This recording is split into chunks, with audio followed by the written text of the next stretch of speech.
Hello students, last ক্লাসে আমরা type of organic reaction পড়তে গিয়ে সময়টা পেরিয়ে গেছিলো বলে আমরা নিউক্লিওফিলিক সাবস্টিটিউশন রিয়াকশান শুরু করিনি। আজকে আমরা শুরু করব নিউক্লিওফিলিক সাবস্টিটিউশন রিয়াকশান। তো আমাদের আজকে শুরুতেই যেটা আলোচ্য বিষয় সেটা হচ্ছে SN1 রিয়াকশান। ঠিক আছে, দেখো SN1, তো S স্ট্যান্ডস ফর অবশ্যই সাবস্টিটিউশন, N ফর নিউক্লিওফিলিক অর্থাৎ নিউক্লিওফাইল হচ্ছে এখানে রিএজেন্ট। আর দিস ওয়ান স্ট্যান্ডস ফর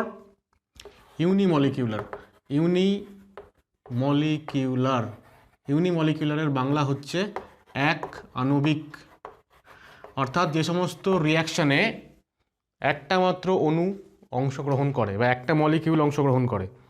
এখন এখানে মলিকিউল মানে স্ট্রিক্টলি আমরা মলিকিউল ভাববো না, মলিকিউল হতে পারে, আয়ন হতে পারে, অ্যাটম হতে পারে। অ্যাকচুয়ালি এই মলিকিউলারিটি বলে একটা টার্ম আছে, মলিকিউলারিটি বা আণবিকতা, এবং তার পাশাপাশি আরেকটা টার্ম খুব ইম্পর্টেন্ট, সেটা হচ্ছে যে অর্ডার, রিয়াকশানের অর্ডার বা বিক্রিয়ার ক্রম। এখন এই ব্যাপারগুলো আমরা ক্লাস 12-এর কেমিক্যাল কাইনেটিক্স চ্যাপ্টারে খুব ভালো করে শিখবো আর কি। তবু এখানে আমাদেরকে অল্প একটু জেনে রাখতেই হবে। সেটা হচ্ছে কি বললাম, ইউনিমলিকুলার মানে যে রিয়াকশানে একটা মলিকিউল টেক পার্ট করে। অ্যাকচুয়ালি আমরা মলিকিউলারিটি বলতে যেটা বুঝি, মলিকিউলারিটি বা আণবিকতা হচ্ছে number of atoms, ions or molecules which take part in an elementary reaction। এবারে এই একটা নতুন টার্ম চলে এলো, এলিমেন্টারি রিয়াকশান। এলিমেন্টারি রিয়াকশানের বাংলা হচ্ছে মৌলিক বিক্রিয়া। এলিমেন্টারি বিক্রিয়া মানে মৌলিক বিক্রিয়া, অর্থাৎ যে বিক্রিয়া, যে রিয়াকশান একটা স্টেপে সম্পন্ন হয়। ঠিক আছে, অর্থাৎ সিঙ্গেল স্টেপ রিয়াকশান।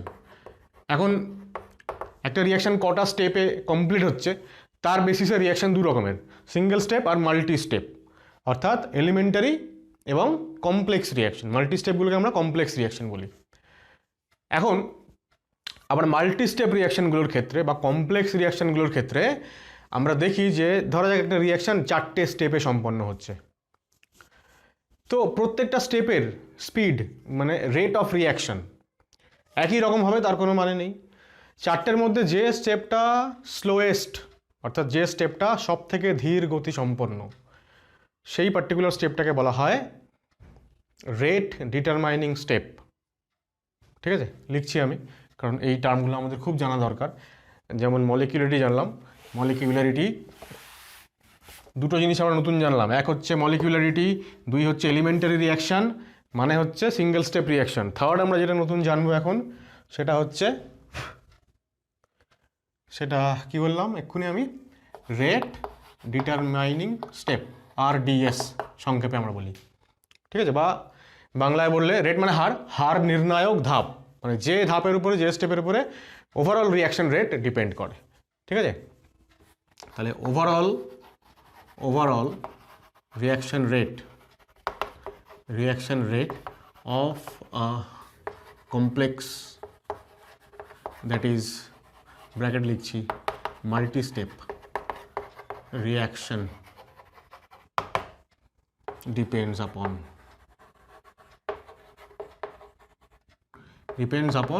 RDS। ঠিক আছে, RDS এর উপরে ওভারঅল রিয়াকশন রেটটা ডিপেন্ড করে। এবার এটা কীরকম ব্যাপারটা একটা সোজা এক্সাম্পল দিয়ে বোঝাই, তারপর আমরা SN1 রিয়াকশনের মেকানিজমে আসবো।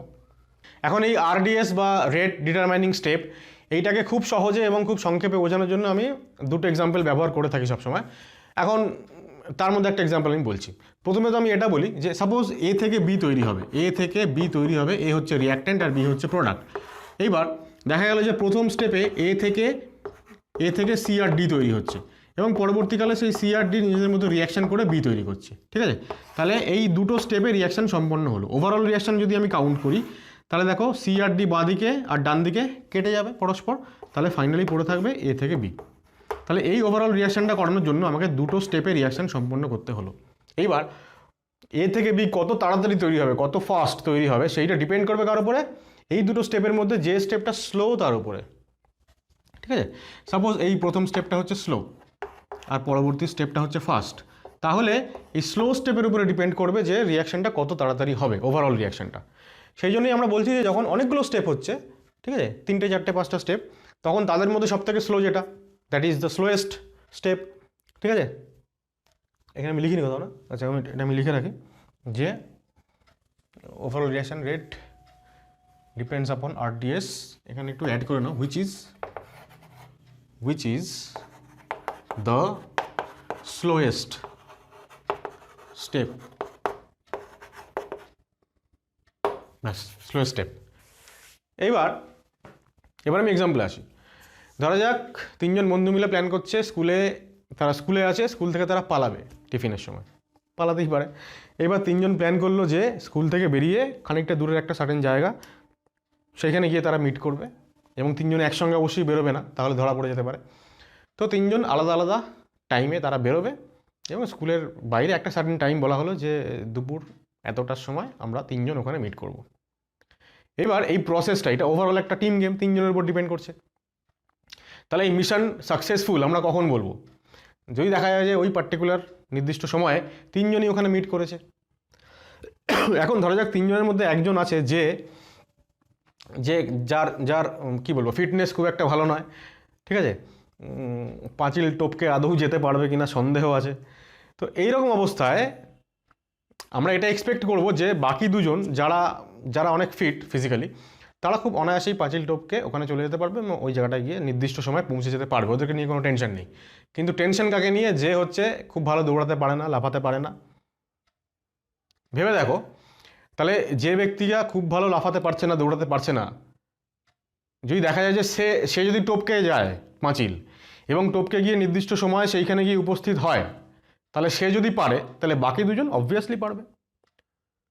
সুতরাং ওভারঅল যে মিশনটা, ওভারঅল যে প্রজেক্টটা, সেটা সাকসেসফুল কিনা, সাকসেসফুল হবে কি না, সেটা ডিপেন্ড করবে কার উপরে? যে সব থেকে স্লো, যে সব থেকে আনফিট, তার উপরে।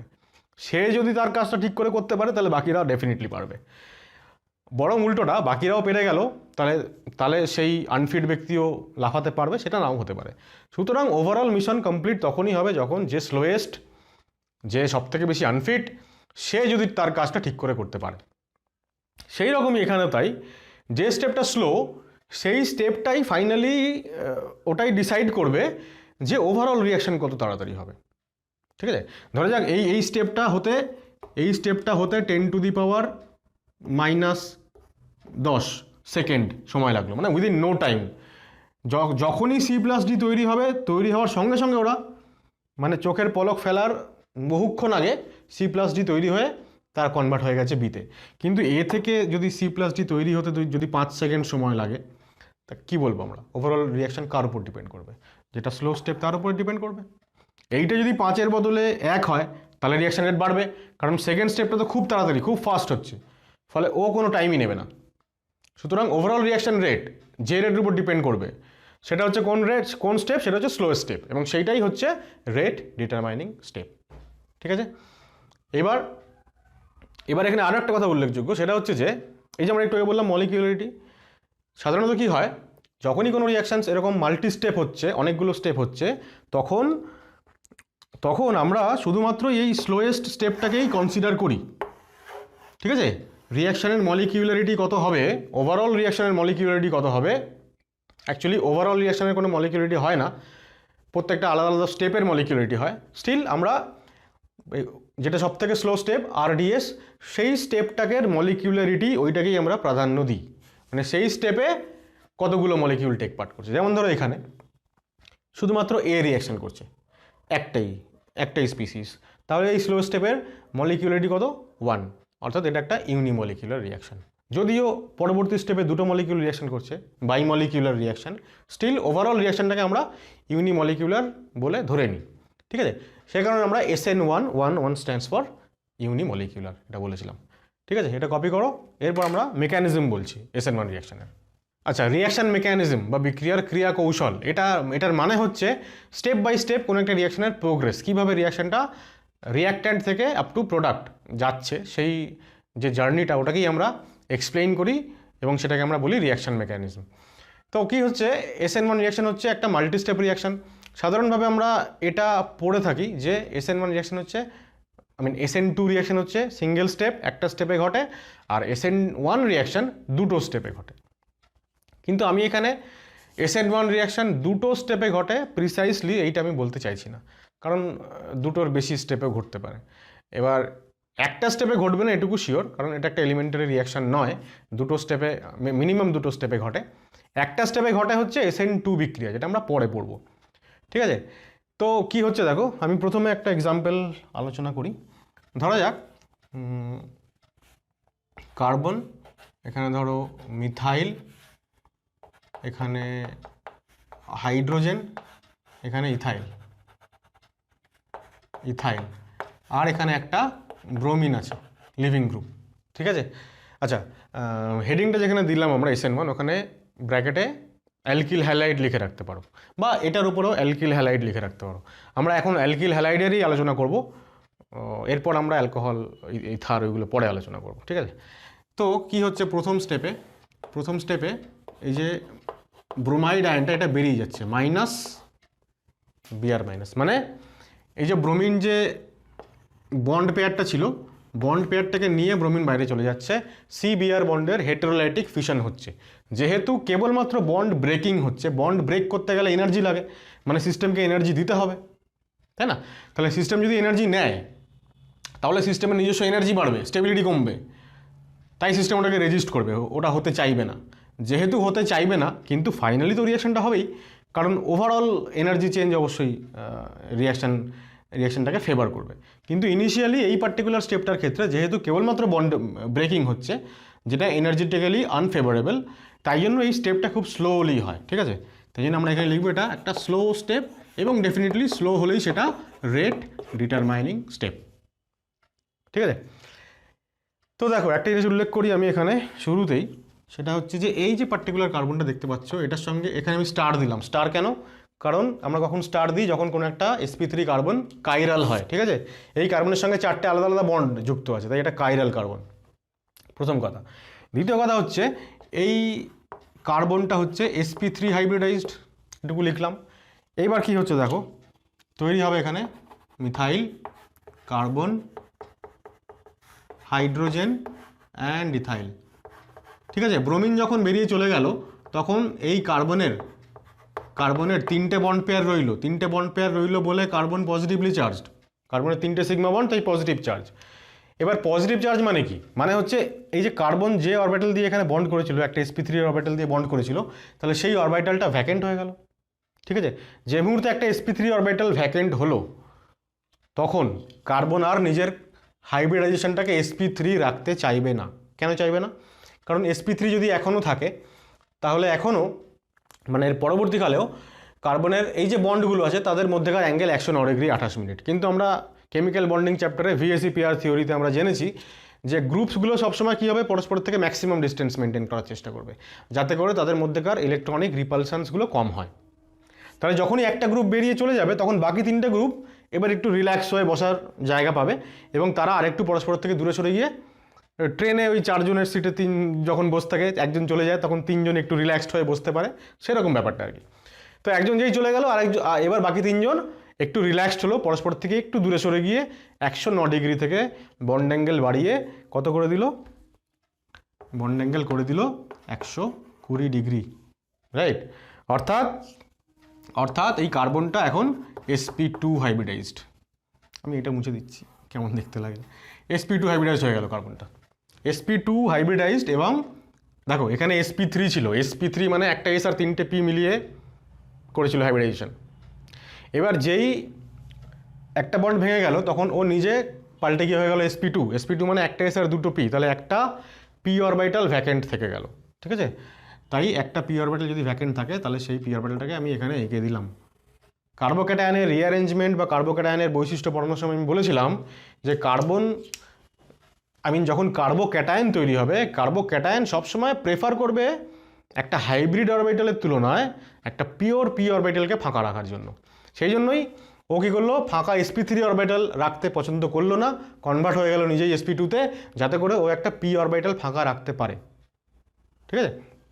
এইবার এই যে তিনটে বন্ড দেখতে পাচ্ছ, এই কার্বনের সঙ্গে বাকি তিনটে যে গ্রুপ, এরা এবার একই প্লেনে আছে। আমরা জানি sp2 হলে সেটা প্ল্যানার হয়, সমতলীয় হয়। তাহলে প্ল্যানার যদি হয় এরা, তাহলে এই প্লেনের সঙ্গে এই অরবিটাল দুটো পারপেন্ডিকুলার। মানে এই যদি মলিকুলার প্লেন হয়, তাহলে একটা পি অরবিটালের একটা লোব ওপরে, পি অরবিটালের আর একটা লোব নিচে। আমি যদি মডেলের সাহায্যে তোমাদেরকে দেখানোর চেষ্টা করি, হ্যাঁ এই দেখো, এই যে কার্বনটা রয়েছে মাঝখানে, আর এই যে তিনটে গ্রুপ তিন দিকে তিনটে গ্রুপ। তাহলে এটা যদি বোর্ডের প্লেনে থাকে, তাহলে আমি যেটা বলতে চাইছি যে ছবি তো আমি এঁকেছি এটা এখানে আর এদিকে, এখন বোর্ডে আর কি করে আঁকবো। কিন্তু ব্যাপারটা হচ্ছে যদি তিনটে গ্রুপ এরকম থাকে, তাহলে একটা পি অরবিটাল সামনের দিকে আর একটা পি অরবিটাল পেছনের দিকে, মানে এদের সঙ্গে পারপেন্ডিকুলারলি, রাইট। আর যদি এটা এরকম থাকে, তাহলে একটা লোব উপরের দিকে আর একটা লোব নিচের দিকে। আমি যদি পি অরবিটালটাকে এখানে অ্যাডজাস্ট করি, তাহলে দেখো ব্যাপারটা এখন দেখতে এরকম হবে, একটা লোব ওপরের দিকে একটা লোব নিচের দিকে, রাইট। আর যদি এই মলিকিউলার প্লেন নীল, সবুজ, লাল এবং সাদা, এরা যদি বোর্ডের প্লেনের সঙ্গে প্যারালাল থাকে, তাহলে একটা লোব সামনের দিকে এগিয়ে আসছে আর একটা লোব পেছনের দিকে যাচ্ছে, রাইট। এটা হচ্ছে sp2 হাইব্রিডাইজেশন এবং সেই মতন এদের স্ট্রাকচার। এবার এখান থেকে এইখানে আসতে গেলে মাঝখানে একটা জিনিস আমাকে লিখতে হবে। কি লিখতে চলেছি আমি, তোমরা নিশ্চয়ই বুঝতে পারছো, বা যদি বুঝতে নাও পারো সমস্যা নেই। সেটা হচ্ছে এই যে, এটা হচ্ছে ইথাইল লিখলাম, যেমনটা ছিল মিথাইল, হাইড্রোজেন, ইথাইল। এইবার এই যে বন্ডটা, এই বন্ডটা ব্রেক করবে, সেজন্য এটাকে ডটেড লাইন দিয়ে দেখালাম।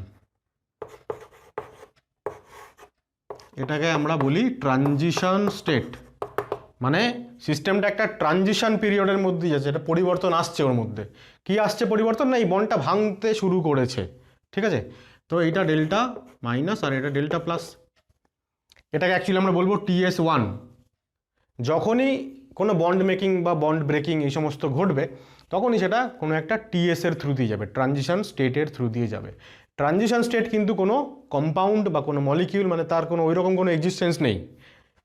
এই কার্বোক্যাটায়নটা কিন্তু একটা ইন্টারমিডিয়েট, মানে এটার অস্তিত্ব আছে, অস্তিত্ব প্রমাণিত, কিন্তু এদের কোনো অস্তিত্ব নেই। এটা আমরা ভেবে নিই যে এরমভাবে হচ্ছে প্রসেসটা, ঠিক আছে। এইবার কী হচ্ছে দেখো, সেকেন্ড স্টেপে এই যে কার্বোক্যাটায়ন তৈরি হলো, কার্বোক্যাটায়নে এইবার নিউক্লিওফাইল এসে অ্যাটাক করবে। দেখো, যেহেতু সিস্টেম প্ল্যানার, তাহলে দুটো লোবই ফাঁকা আছে, তাহলে নিউক্লিওফাইল এই ওপর থেকেও আসতে পারবে, ঠিক আছে। নিউক্লিওফাইল আসতে পারবে মানে কি, নিউক্লিওফাইলের মধ্যে তো ইলেকট্রন আছে, অর্থাৎ ওই ফিল্ড অরবিটাল এদিক থেকে এসে বন্ড করতে পারবে, আবার এদিক থেকেও এসে বন্ড করতে পারবে। এই দুটো পি অরবিটালের দুদিক থেকেই নিউক্লিওফাইল অ্যাপ্রোচ করতে পারবে বা অ্যাটাক করতে পারবে। তাই যদি এদিক থেকে অ্যাটাক করে, কি তৈরি হবে দেখো,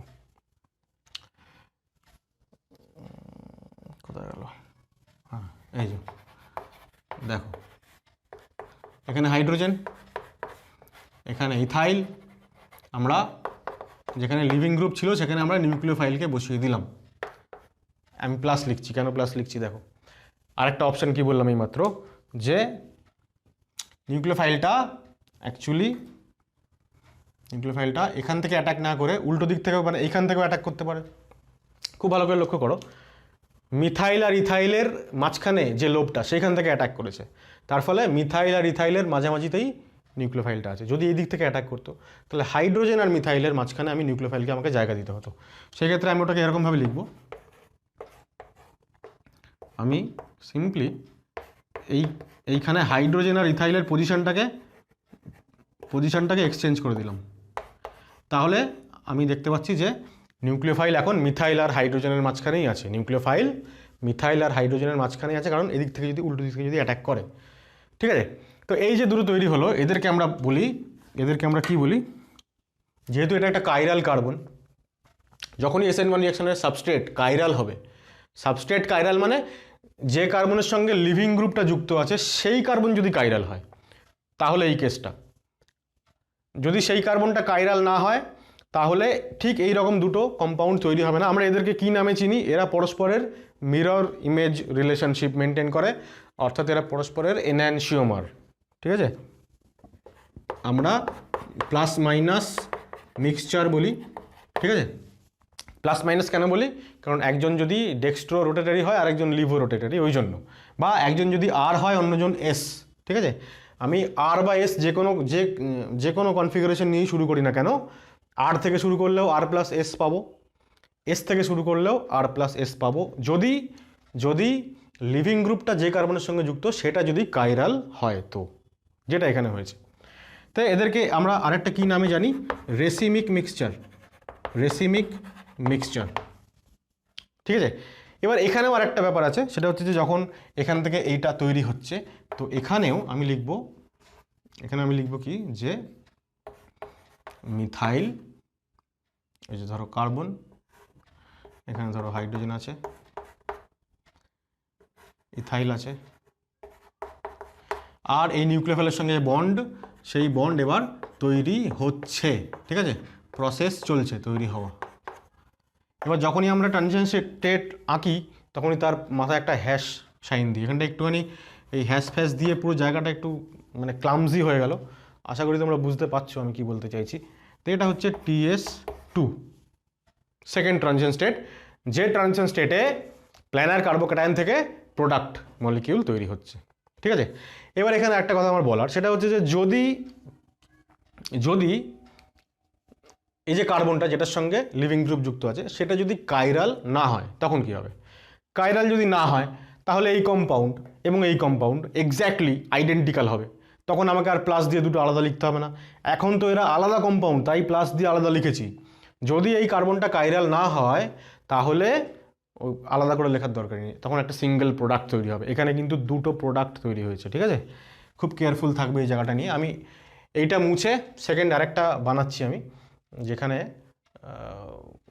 আমি ট্রানজিশন স্টেটসগুলো দেখাচ্ছি না, আর একটু সিম্পলিফাই করছি ব্যাপারটাকে, এবং সেখানে আমি যে কার্বনটা লিভিং গ্রুপের সঙ্গে যুক্ত আছে সেটাকে আমি কাইরাল কার্বন হিসাবে নিচ্ছি না।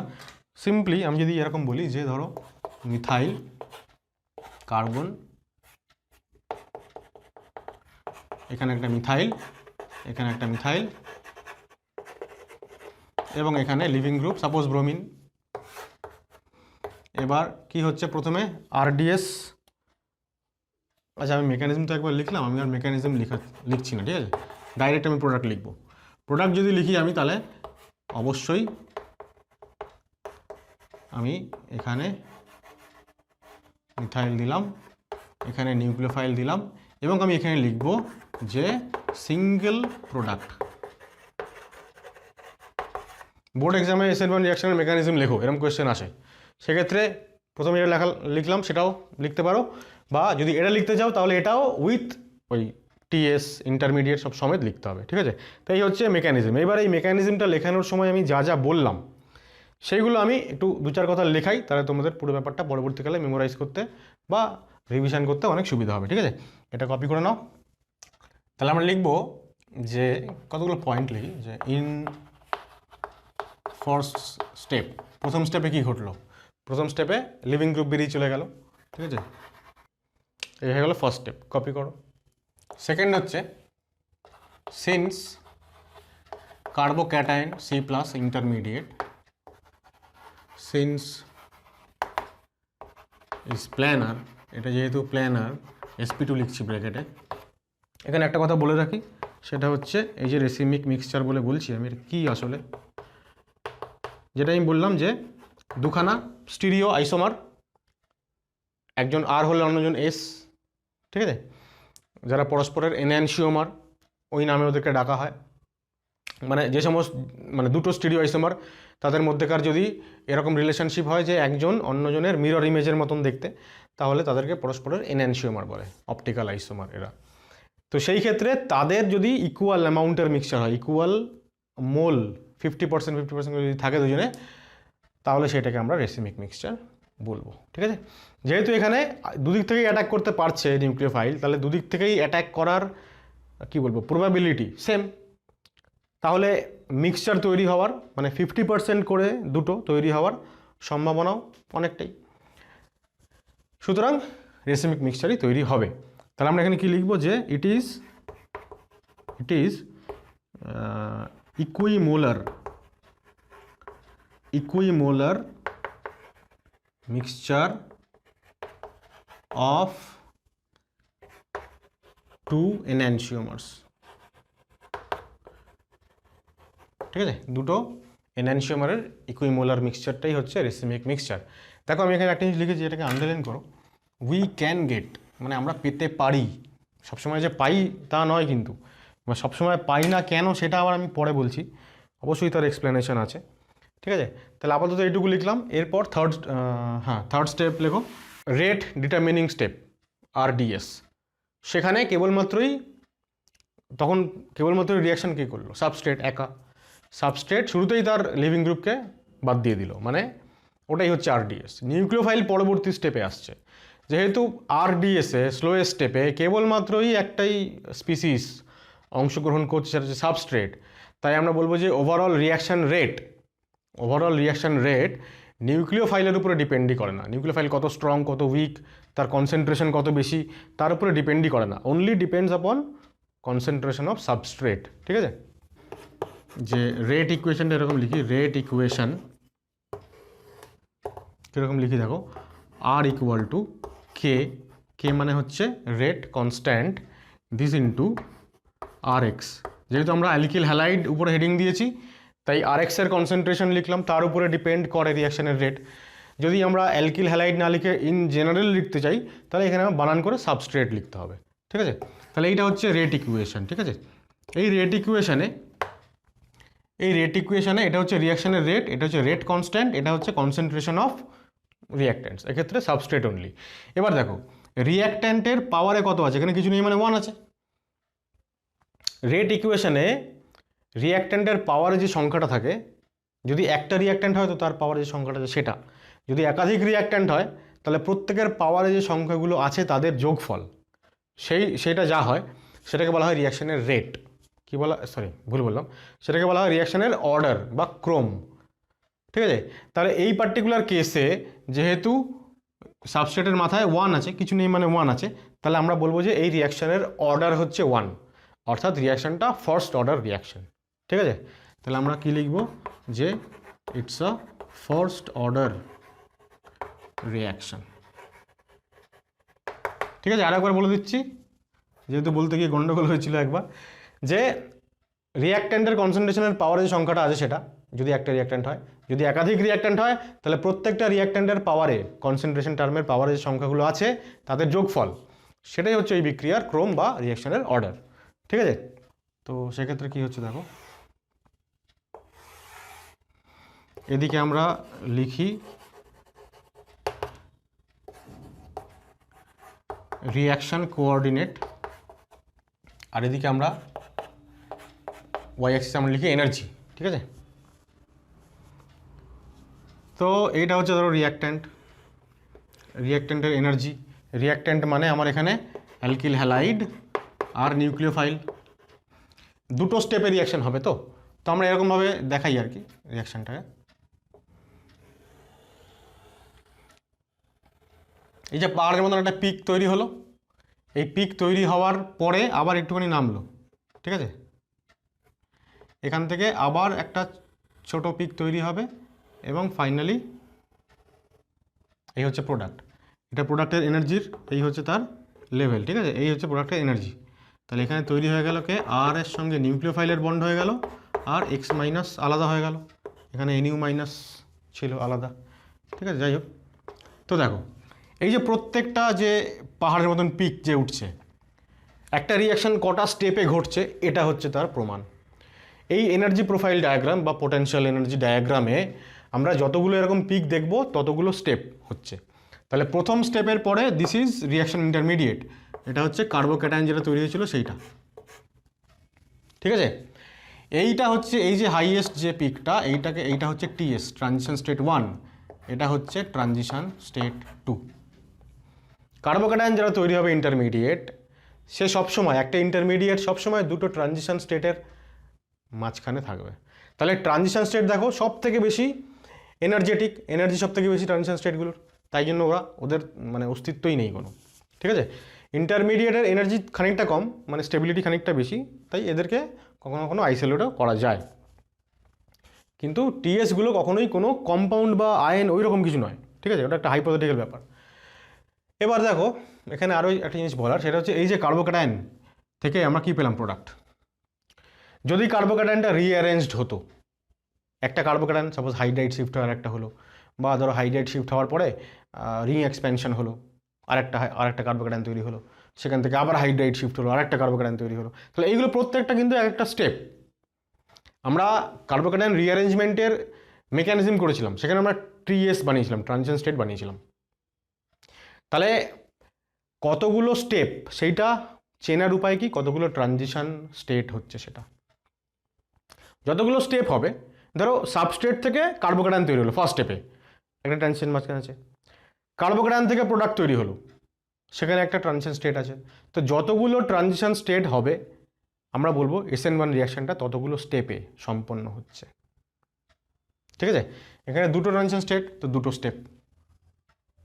আর একটা জিনিস এখানে দেখো, প্রথম পিকটার থেকে সেকেন্ড পিকটা কম উঁচু, মানে আমি বলতে চাইছি দুটো TSE আনস্টেবল, তাদের মধ্যে আবার একটু বেশি স্টেবল হচ্ছে TS2, কারণ ওর এনার্জি কম।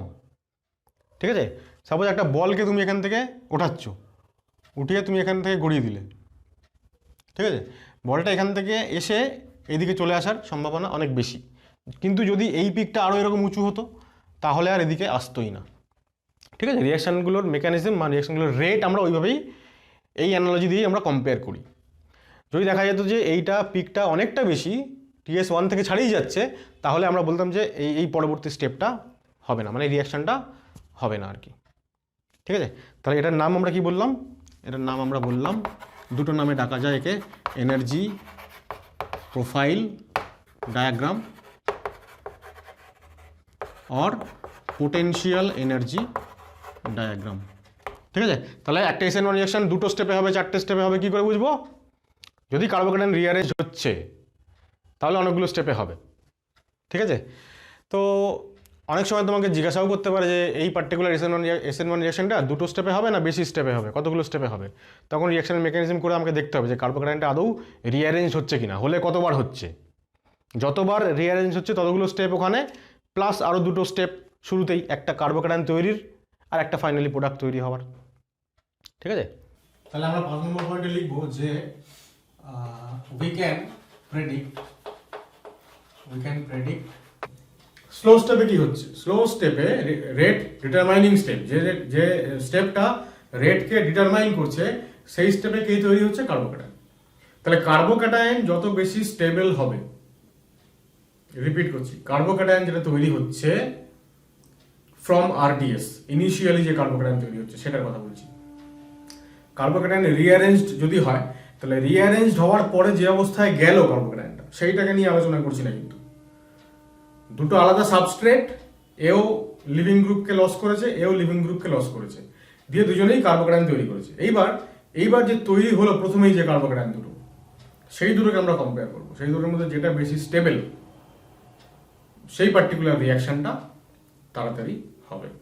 ঠিক আছে, তো ডিপেন্ড করে কার উপরে রেট, অ্যাকচুয়ালি ডিপেন্ড করে সাবস্ট্রেটের উপরে, মানে সাবস্ট্রেট যত বেশি স্টেবল কার্বোক্যাটায়ন তৈরি করে তত তাড়াতাড়ি রিয়াকশন হয়। এই কারণে আমরা যেটা লক্ষ্য করি সেটা হচ্ছে মিথাইল, যদি সাবস্ট্রেট যদি মিথাইল হয়, ঠিক আছে, বা সাবস্ট্রেট যদি প্রাইমারি হয়, ঠিক আছে, প্রাইমারি সাবস্ট্রেট জেনারেলি লিখবো না, মিথাইল বা primary alkyl substrate, alkyl group থেকে যদি আসে, ঠিক আছে, সিম্পল অ্যালকিল গ্রুপ, মানে তার সঙ্গে কোনো কিছু পাই বন্ডেড মানে রেজোনেন্স হবে এইরকম কোনো সিস্টেম নয়, কিন্তু alkyl, simple alkyl group, ethyl, ঠিক আছে, প্রোপাইল, নর্মাল প্রোপাইল, এই সমস্ত অ্যালকিল গ্রুপ, বা যদি মিথাইল হয়, suppose methyl bromide, methyl chloride, methyl iodide, এরা কি লিখছি, do not form stable carbocation,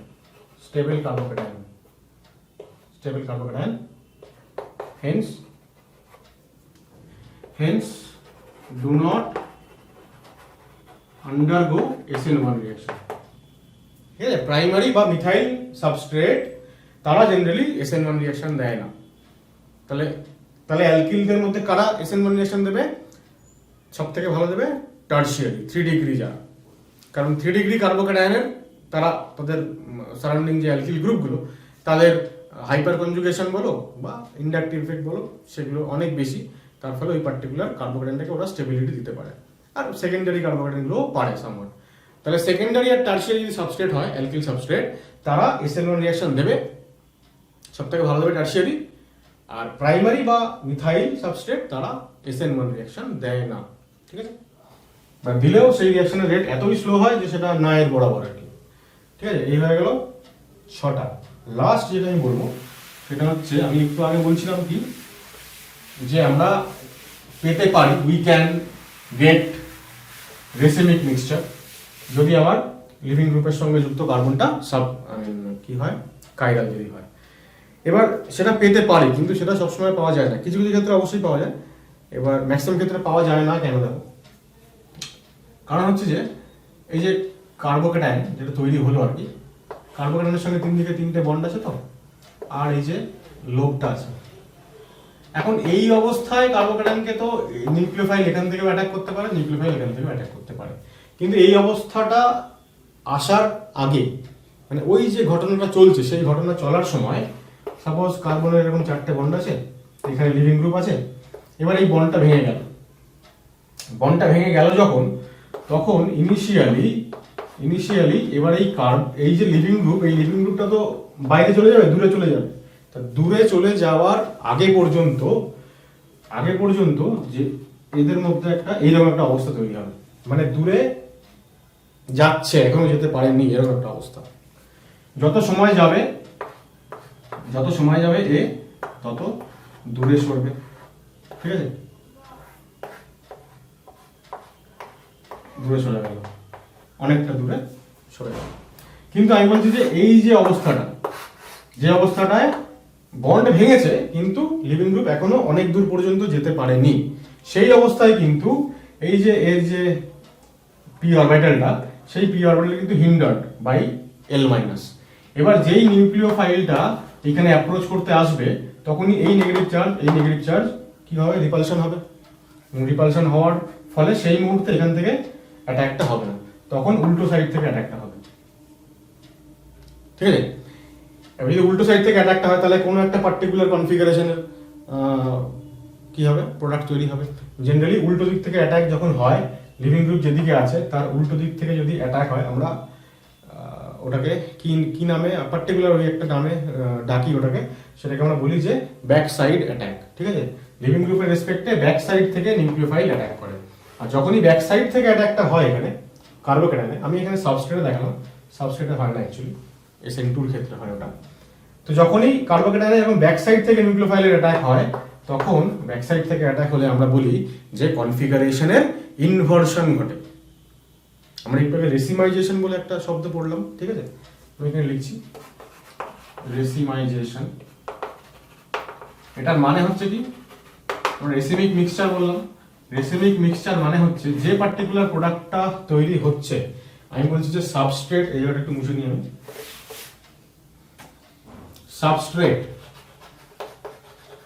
suppose হচ্ছে সাবস্ট্রেটের কনফিগারেশন হচ্ছে R, তাহলে এখান থেকে আমি কি পাবো, R প্লাস S দুটোই পাবো, ঠিক আছে। যদি এটা কাইরাল হয়, কাইরাল বলেই আমি R লিখেছি, তাহলে R প্লাস S দুটোই পাচ্ছি। এই যে দুটোই পাচ্ছি ইকুয়াল অ্যামাউন্টে, এটা কিন্তু আমি রেসিমিক মিক্সচার বলছিলাম এর আগে। তো যদি এটা R হয়, তাহলে R থেকে R তৈরি হওয়াটাকে আমরা বলবো যে কনফিগারেশনে রিটেনশন হলো, ঠিক আছে। রিটেইন করা মানে ধরে রাখা, যা কনফিগারেশন ছিল সেটাই রইলো 50%-এর, বাকি 50%-এর কনফিগারেশন হচ্ছে উল্টে গেল, ইনভার্সন হলো, ঠিক আছে। তো রিটেনশন আর ইনভার্সন এই দুটোর যোগফল হচ্ছে রেসিমাইজেশন। যদি এই দুটো ইকুয়াল অ্যামাউন্টে হয়, তবেই তো তাদের যে মিক্সচারটা সেটাকে আমরা কি বলবো, রেসিমিক মিক্সচার বলবো। রেসিমিক মিক্সচারগুলো অপটিক্যালি ইনঅ্যাক্টিভ হয়, তোমরা জানো কেন, কারণ কোনো একটা মানে যদি আর যদি তোমার দেখা যায় যে এই যদি ক্লকওয়াইজ রোটেশন করায়, তাহলে এ অ্যান্টি ক্লকওয়াইজ রোটেশন করাবে। যদি এ প্লাস x ডিগ্রি রোটেট করায়, এ মাইনাস x ডিগ্রি রোটেট করাবে, তাহলে ওভারঅল তোমার হচ্ছে কত হবে অ্যাঙ্গেল অফ রোটেশন 0 ডিগ্রি হয়ে যাবে। তাহলে যদি এরা ইকুয়াল অ্যামাউন্টে থাকে তাহলে তাহলে ওভারঅল যে সলিউশন তার অপটিক্যাল রোটেশন কত হয়ে যাবে 0, সেটাকে আমরা বলি যে সিস্টেমটা অপটিক্যালি ইনঅ্যাক্টিভ হয়ে গেল। তো সেটাই হচ্ছে রেসিমিক মিক্সচারের বৈশিষ্ট্য। এইবার দেখো আমরা আবার ফিরে আসি এখানে। যদি আমরা দেখি যে এই অবস্থায় ফ্রন্ট সাইড থেকে অ্যাটাক হচ্ছে না, ব্যাক সাইড থেকে অ্যাটাক হচ্ছে, ব্যাক সাইড অ্যাটাকে কি হয় ইনভার্সন হয়। বাই দ্য টাইম এরা যত দূরে সরে গেল, সাপোজ এই দূরে সরে যাওয়ার পরে এইবার সাপোজ এখান থেকে অ্যাটাকটা হচ্ছে বা এই অবস্থা থেকে অ্যাটাকটা হচ্ছে, তাহলে যখন লিভিং গ্রুপটা অনেক দূরে চলে গেছে, সাপোজ আমি মুছে দিচ্ছি এটাকে, অনেক দূরে চলে যাওয়াটাকে মুছে দেওয়ার মাধ্যমে বোঝাচ্ছি, এইবার কি হবে, এইবার নিউক্লিওফাইল দুদিক থেকেই অ্যাটাক করতে পারছে। মানে এই সময় থেকে যে কটা প্রোডাক্ট তৈরি হবে তারা এবার 50-50% করে আর এবং এস হবে। ঠিক আছে, ধরা যাক 100টা মলিকিউল রিঅ্যাকশন করেছে, তো প্রথম 5টা মলিকিউল বা প্রথম 10টা মলিকিউল, সাপোজ যখন প্রথম 10খানা প্রোডাক্ট তৈরি হয়ে গেছে, 10টা মলিকিউল প্রোডাক্ট হিসেবে তৈরি হয়ে গেছে, ততক্ষণ পর্যন্ত ফ্রন্ট সাইড থেকে নিউক্লিওফাইল অ্যাটাক করতে পারেনি। তাহলে 10টা মলিকিউল তৈরি হয়ে গেছে এখানে, টোটাল 100টা মলিকিউল তৈরি হবে। তাহলে বাকি যে 90টা পড়ে থাকলো, সেইখানে আমরা যদি দেখি যে নিউক্লিওফাইল ইকুয়াল প্রবাবিলিটি থেকে অ্যাটাক করতে পারছে এবং রেসিমিক মিক্সচার বানাতে পারছে, তাহলে রেসিমিক মিক্সচারে টোটাল নাম্বার অফ মলিকিউল এইটা হয়ে যাবে 45 90। তাহলে এই 45 এর প্লাস রোটেশন আর এই 45 এর মাইনাস রোটেশন কি হবে, পরস্পরকে ক্যান্সেল আউট করবে, কিন্তু এই 10 জনের কিন্তু এস তৈরি হবে, ইনভার্সন হবে এবং মাইনাস রোটেশন কিন্তু থাকবে। তার মানে আমরা কি পেলাম, আমরা পেলাম যে ওভারঅল সলিউশনটা অপটিক্যালি ইনঅ্যাক্টিভ হলো না। আমরা বলবো যে প্র্যাকটিক্যালি আমরা যেটা পাই সেটা হচ্ছে রেসিমাইজেশন হলো প্লাস তার সঙ্গে খানিকটা ইনভার্সন, এই দুটো একসঙ্গে ঘটে। ঠিক আছে, যতক্ষণ আমরা এই যে এটার নাম বলিনি আমি, এটাকে একটা পার্টিকুলার নামে ডাকা হয়, এটাকে বলা হয় আয়ন পেয়ার, অনেক সময় ইন্টিমেট আয়ন পেয়ার বলে, কাছাকাছি পাশাপাশি যেহেতু অবস্থান করছে। তাহলে যতক্ষণ ইন্টিমেট আয়ন পেয়ার রয়েছে ততক্ষণ ইনভার্সন হচ্ছে, তার পরবর্তী যে কটা প্রোডাক্ট আসছে তারা সবাই রেসিমিক মিক্সচার বানাচ্ছে, মানে 50% করে ওইদিকে চলে যাচ্ছে। তাহলে যদি ব্যাপারটা আইডিয়াল হয় রিঅ্যাকশনটা, যে নিউক্লিওফাইল লিভিং গ্রুপ তৈরি বেরোলো এবং লিভিং গ্রুপ সঙ্গে সঙ্গে বাইরে চলে গেল, সেটা হচ্ছে আইডিয়াল কেস, এবং একমাত্র সেই সময়তেই কেবলমাত্র 50টা করে তৈরি হবে এবং এক্স্যাক্টলি রেসিমাইজেশন হবে এবং ওভারঅল সলিউশন অপটিক্যালি ইনঅ্যাক্টিভ হবে। কিন্তু বাস্তবে ম্যাক্সিমাম রিঅ্যাকশনের ক্ষেত্রে দেখা যায় যে তোমার রেসিমাইজেশনের সঙ্গে কিছুটা ইনভার্সনও ঘটে। ঠিক আছে, বোঝাতে পারলাম আশা করি। আচ্ছা, এরপর আমরা দেখছি factors affecting rate of SN1 reaction. কোন কোন ফ্যাক্টরের উপরে SN1 রিঅ্যাকশন ডিপেন্ড করে।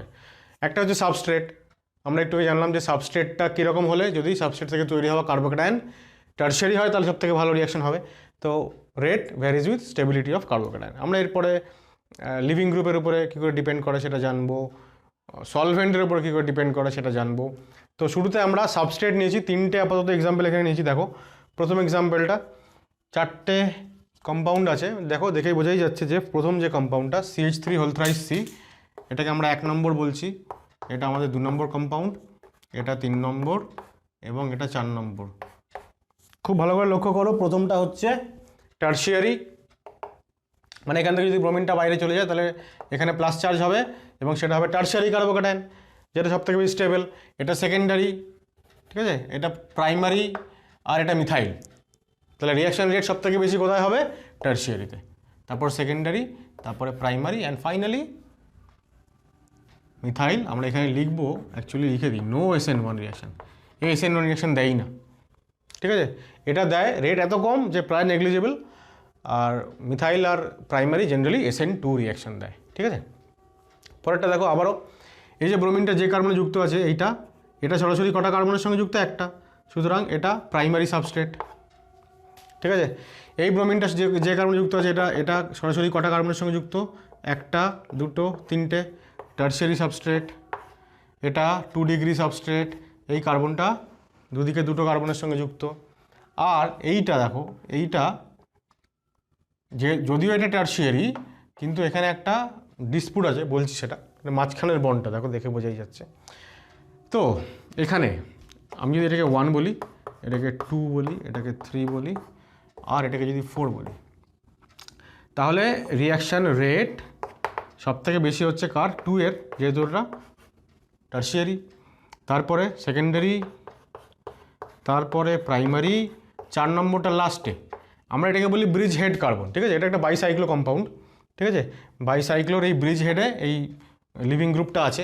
তাহলে লিভিং গ্রুপ যদি এখান থেকে চলে যায়, তাহলে এই ব্রিজ হেডের ওপরে প্লাস চার্জ আসবে। এবার যদি ব্রিজ হেডের উপর প্লাস চার্জ আসে, এটা যেহেতু বাইসাইক্লো, একটা রিজিড স্ট্রাকচার, আর প্লাস চার্জ আসছে মানে কার্বনটা প্লাস চার্জ হচ্ছে, মানে ওটা sp2 হাইব্রিডাইজ হচ্ছে। এখন sp2 হলে সিস্টেমকে কী হতে হয়? প্ল্যানার হতে হয়। তো প্ল্যানার যদি হয় তবেই তো বোথ সাইড থেকে, মানে ওই ভ্যাকেন্ট অরবিটালের দুদিক থেকেই, দুটো লোবের দিক থেকেই নিউক্লিওফাইল এসে অ্যাটাক করতে পারবে। কিন্তু এই ব্রিজ হেড কার্বনের কারণে এই sp2 কার্বনটা প্ল্যানার জিওমেট্রি পেতেই পারবে না, ন্যাচারালি SN1 রিয়াকশন হবে না, ঠিক আছে? তাহলে আমরা এখানটা কী লিখব? যে bridge head carbocation cannot adopt planar geometry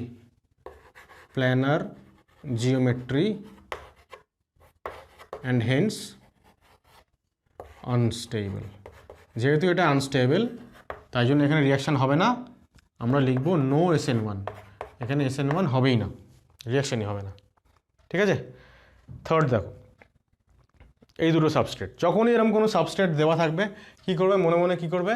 যে ওই লিভিং গ্রুপটাকে তাড়িয়ে দাও, দিয়ে তার বদলে ওখানে একটা প্লাস চার্জ দিয়ে দাও। সাপোজ এই বন্ডটা ভেঙে দিলাম, তো এখানে প্লাস চার্জ দিয়ে দিলাম, আর এদিকে এখানে প্লাস চার্জ দিয়ে দিলাম। তাহলে সিম্পলি এখানে খালি হাইপার কনজুগেশন হবে, তাই তো? দুটো আলফা হাইড্রোজেন। কিন্তু এখানে কী হচ্ছে দেখো, এখানে অক্সিজেন রেজোনেন্স দেখাতে পাচ্ছে, ঠিক আছে? রেজোনেন্স মানে অ্যাকচুয়ালি এখানে যেটা হবে সেটা হচ্ছে +m স্টেবিলিটি পেয়ে যাবে। তাহলে রেট কার বেশি? অক্সিজেনের বেশি। এগুলোকে আমি মুছে দিচ্ছি আপাতত। অক্সিজেনের বেশি না, অ্যাকচুয়ালি মানে এই সাবস্ট্রেটটার রেট বেশি S1 রিয়াকশানে, কারণ এখান থেকে তৈরি হওয়া কার্বোক্যাটায়নটা +m এর স্টেবিলিটি পাচ্ছে। এখানে ব্র্যাকেটে লিখে দাও, এখানে ব্র্যাকেটে লিখে দাও +m, আর এখানে হচ্ছে +h। কেবলমাত্রই হাইপার কনজুগেশন বা ইন্ডাকটিভ যাই বলো না কেন, তাহলে +m এর স্টেবিলিটি অনেক বেশি। সেক্ষেত্রে এই কার্বোক্যাটায়ন বেশি স্টেবল, তাই এই করসপন্ডিং যে কম্পাউন্ড এর SN1 এর রেট অনেক বেশি, ঠিক আছে? দেখো 4 হচ্ছে, এর হচ্ছে লিভিং গ্রুপ। তাহলে লিভিং গ্রুপ বেরিয়ে যাওয়ার পরে কী হবে? কার্বোক্যাটায়ন তৈরি হবে। তাহলে লিভিং গ্রুপ যদি এই বন্ড পেয়ার নিয়ে বেরিয়ে যায়, তাহলে এই কার্বনের উপরে প্লাস চার্জ আসবে। এখানেও এই কার্বনটার উপরে প্লাস চার্জ আসবে, ঠিক আছে? তোমরা সাইডে ছোটো করে ওই কার্বোক্যাটায়নগুলো লিখে কম্পেয়ার করতে পারো স্টেবিলিটি, আমি আর ওই দিকে করছি না, আমি জাস্ট এটাকে মুছে দিচ্ছি। তাহলে এই হবে কার্বোক্যাটায়ন, আর এখানে এই হবে কার্বোক্যাটায়ন। এইবার দেখো, এই কার্বোক্যাটায়নে নাইট্রোজেনের লোন পেয়ার আসতে পারে, মানে +m স্টেবিলিটি পাবে। কিন্তু এখানে খালি এইখানকার দুটো হাইড্রোজেনের হাইপার কনজুগেশন পাবে, ঠিক আছে? তাহলে স্টেবিলিটি কার বেশি হবে? স্টেবিলিটি বেশি হবে +m এর, রাইট? পরেরটা আবারও বের করে দাও, সব কটা লিভিং গ্রুপ বের করে এখানে প্লাস করে দাও, ক্যাটায়ন বানিয়ে দাও। তাহলে প্রত্যেকটা দেখো, ব্রোমিনকে আমি মুছে দিচ্ছি, ব্রোমিনকে মুছে দিয়ে এখানে আমি প্লাস চার্জ করে দিলাম। খুব ভালো করে লক্ষ্য করো, এই প্লাস চার্জটা এখানে রেজোনেন্স স্টেবিলিটি পাবে, +r রেজোনেন্স হলো। এই কার্বোক্যাটায়নটা দেখো, এই অবস্থায় এটা অ্যান্টি অ্যারোমেটিক, ঠিক আছে? 4 ইলেকট্রন সিস্টেম। অ্যান্টি অ্যারোমেটিক হলে অত্যন্ত হাইলি আনস্টেবল, ঠিক আছে? আর এখানে এই যে অক্সিজেনের দুটো লোন পেয়ার, তার মধ্যে একটা লোন পেয়ার রেজোনেন্সে পার্টিসিপেট করবে এবং ফাইনালি সিস্টেমটা অ্যারোমেটিক হবে, ঠিক আছে? অ্যারোমেটিক হচ্ছে কিনা তোমরা রেজোনেন্স করিয়ে চেক করে নাও। তাহলে অ্যারোমেটিক সবথেকে বেশি স্টেবল, তারপরে এটা, তারপরে এটা। তাহলে এটা যদি 1 নম্বর হয়, এটা 2 নম্বর, আর এটা 3 নম্বর যদি হয়, তাহলে এখানে আমরা বলতে পারি যে 3, 1, 2। ইনফ্যাক্ট 2তে কোনো রিয়াকশনই হবে না, যেহেতু এটা অ্যান্টি অ্যারোমেটিক, এখানে no SN1। Anti aromatic carbocation তৈরি করে কোনো রিয়াকশন হবে না। পরেরটা আবারও দেখো, আমি কি করছি? আমি ক্লোরিনকে সরিয়ে দিচ্ছি, মানে এই বন্ডটা যদি ব্রেক করে তাহলে এখানে প্লাস চার্জ হবে, এই বন্ডটা যদি ব্রেক করে তাহলে এখানে প্লাস চার্জ হবে, আমি সরাসরি এই বন্ডগুলো মুছে দিয়ে প্লাস চার্জ করে দিচ্ছি। এবার দেখো এটা প্রাইমারি কার্বোক্যাটায়ন, এটা টারশিয়ারি কার্বোক্যাটায়ন, তাহলে ডেফিনেটলি এদিকে হবে রিয়াকশন রেট বেশি। এখানে দেখো, আচ্ছা এই যে আই মাইনাসটাকে সরিয়ে দিয়ে এখানে প্লাস চার্জ দেবো আমি, মানে এই বন্ডটা ভাঙছে, এই বন্ডটা ভাঙছে, তাহলে এই বন্ডটাকে মুছে দিয়ে আমি এখানে প্লাস চার্জ দিলাম, এই বন্ডটাকে মুছে দিয়ে আমি এখানে প্লাস চার্জ দিলাম। কার স্টেবিলিটি বেশি? দেখো এদিকে এই একটা কার্বন, এখানে একটা হাইড্রোজেন আছে, এখানে একটা হাইড্রোজেন আছে, দুটোই প্রথম কথা হচ্ছে সেকেন্ডারি কার্বোক্যাটায়ন, কারণ এদিকে একটা ওদিকে একটা, দুটো কার্বন যুক্ত, এখানেও তাই সেকেন্ডারি স্টিল। এবার দেখো এইখানে তিনখানা হাইড্রোজেন আছে, তিনখানা হাইড্রোজেন আছে, কিন্তু এর এদিকের এই কার্বনটায় এই দুটো বন্ড দেখা যাচ্ছে, তাহলে আর কটা হাইড্রোজেন আছে? দুখানা, তাহলে টোটাল তিনখানা আলফা এইচ, এখানে চারখানা alpha H, naturally carbocation stability বেশি এবং রিয়াকশান রেট বেশি, রাইট? পরেরটা আবারও দেখো এইটার মতোই, তাহলে এই বন্ডটা মুছে দিয়ে এখানে প্লাস সাইন দেবো, টারশিয়ারি কার্বোক্যাটায়ন, এইটা মুছে দিয়ে এখানে প্লাস চার্জ দেবো, প্রাইমারি কার্বোক্যাটায়ন, টারশিয়ারি বেশি স্টেবল, রিয়াকশান রেট ওর বেশি। তারপরে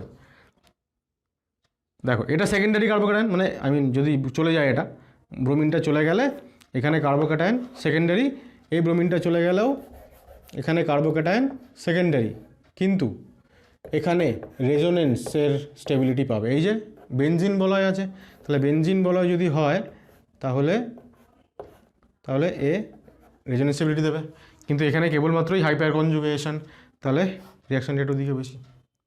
ঠিক আছে, পরেরটা দেখো একই জিনিস, প্রথম কথা হচ্ছে এখানেও সিসিএল বন্ড ব্রেক হবে, এখানেও সিসিএল বন্ড ব্রেক হবে।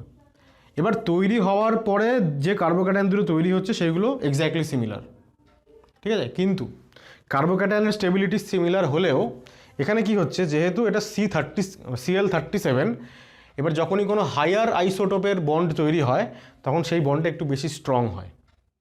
ন্যাচারালি স্ট্রং বন্ড ভাঙতে বেশি শক্তি খরচ করতে হবে, আর এটা উইক বন্ড তাড়াতাড়ি ভাঙবে, রেট অফ রিয়াকশন এখানে বেশি হবে। ঠিক আছে, তাহলে এখানে রেট অফ রিয়াকশন কেন বেশি, ব্র্যাকেটে লিখে নাও যে হেভিয়ার আইসোটোপস ফর্ম স্ট্রঙ্গার বন্ডস। ঠিক আছে, so reaction rate is slow বা রেট ইজ লো, যা লিখবে। কপি করো, এরপর আরও কয়েকটা আছে। নেক্সট দেখো, আমি আবারও লিভিং গ্রুপ মানে এই বন্ডটাকে ব্রেক করছি, বন্ডটা ব্রেক করলে এখানটায় প্লাস চার্জ হয়ে যাবে, তোমরা পাশে লেখো ছবি, এখানে প্লাস হয়ে গেল, আর এই বন্ডটা ব্রেক করলে এইখানে প্লাস চার্জ হয়ে যাবে। এবার বলো কোন কার্বোক্যাটায়নটা বেশি স্টেবল?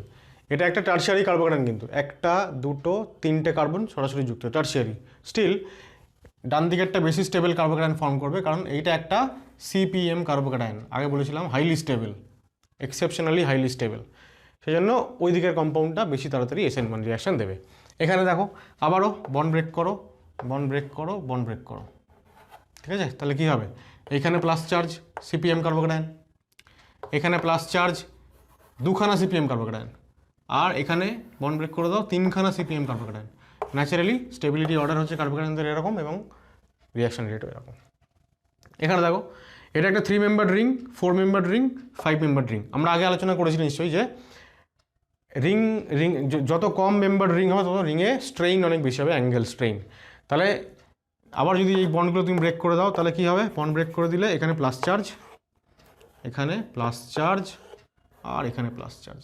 ঠিক আছে, প্লাস চার্জ মানে কার্বোক্যাটায়নটা মানে এই পার্টিকুলার কার্বনটা sp2, বন্ড অ্যাঙ্গেল হওয়া দরকার 120, কিন্তু বন্ড অ্যাঙ্গেল এখানে 108 ডিগ্রির কাছাকাছি হয়, 90, 60।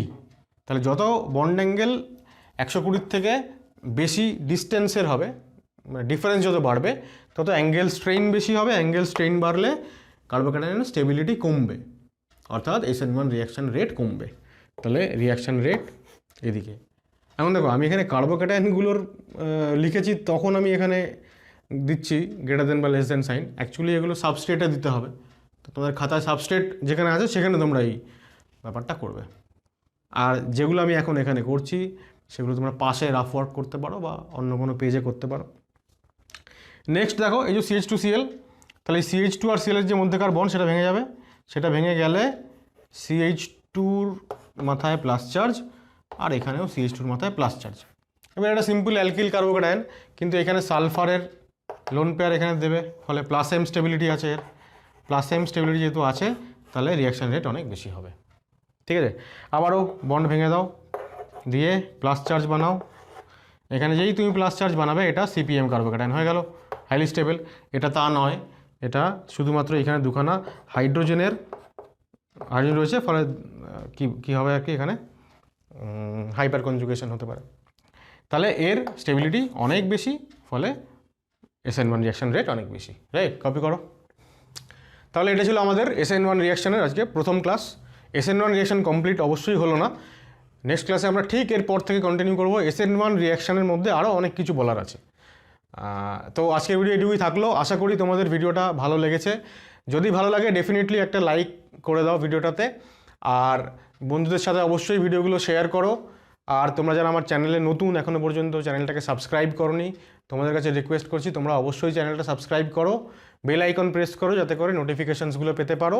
খুব মন দিয়ে পড়াশোনা করো এবং পরবর্তী ভিডিওগুলোতে চোখ রাখো। টাটা।